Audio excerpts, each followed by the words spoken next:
Okay, this is the fifth and final question of the final of Physics 101 in spring 2018. You're asked to consider a mass tied to a spring, but it's also tied to a pulley, which actually rotates as this spring oscillates here. Now, in the first part, we're asked to find how much is the spring stretched from its relaxed length when the system is at rest in equilibrium. This is quite easy, isn't it? Now, if the spring is stretched by an amount delta, it would create a tension force T. The pulley is not important, but this tension force must balance mg here. So tension must balance mg, which essentially is telling me that k times delta is mg. So this is great. It tells me that the stretching of the spring is mg divided by k. Part A was quite easy. In the part B, we're asked to find the frequency of small oscillations. Now what will happen? Here, if I actually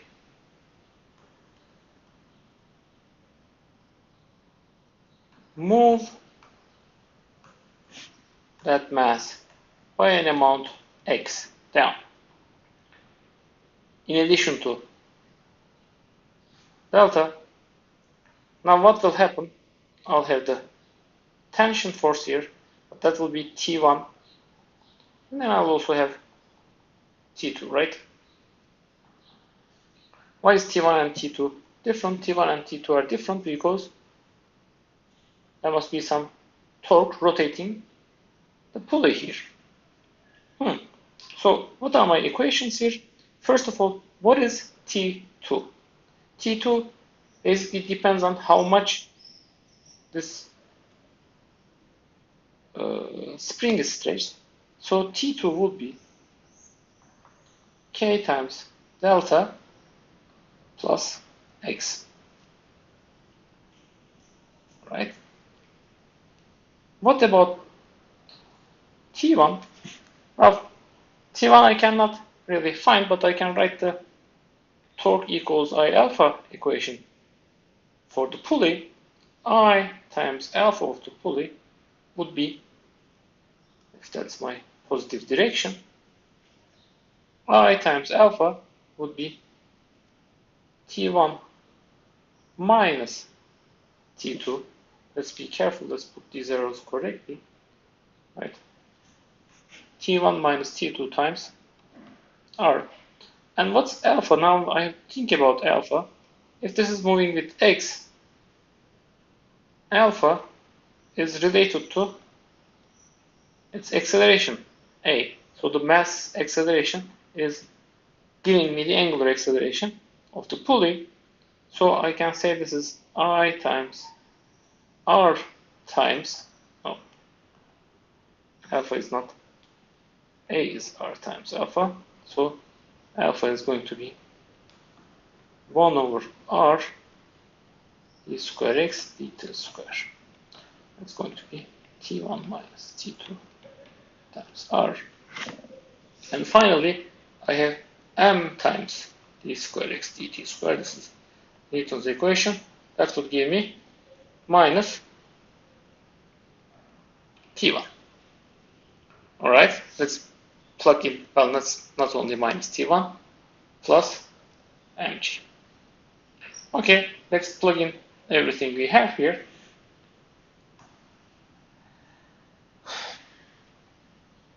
What I'll do is I'll actually add up all these two equations. Okay, so I over R plus m times d squared x dt squared is T1 R minus T2 R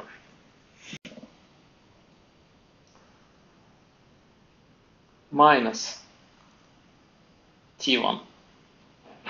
Well, to be able to add these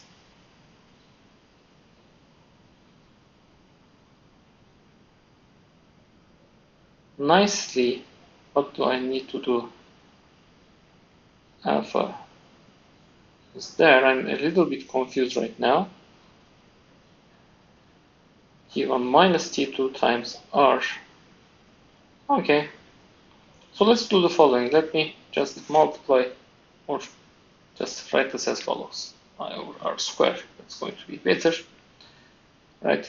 T1 minus T2 minus T1 plus mg, so that T1s cancel. That's the right way to do it. I over R square plus m d square x dt square. Now I know what T2 is.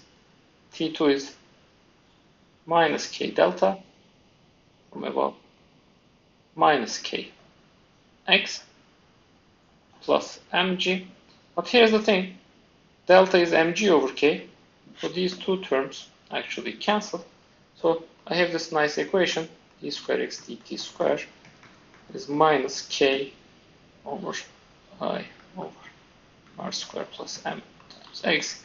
This kind of differential equation, this is practically the only differential equation you know how to solve. Well, maybe one of the two.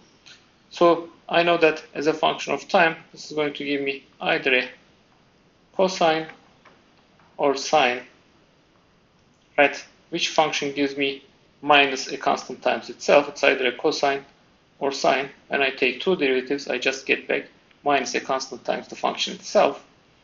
So essentially, I can just say that omega is k over m plus I over r square. We are not asked to find omega, we are asked to find the frequency. Maybe frequency is 1 over 2 pi of this.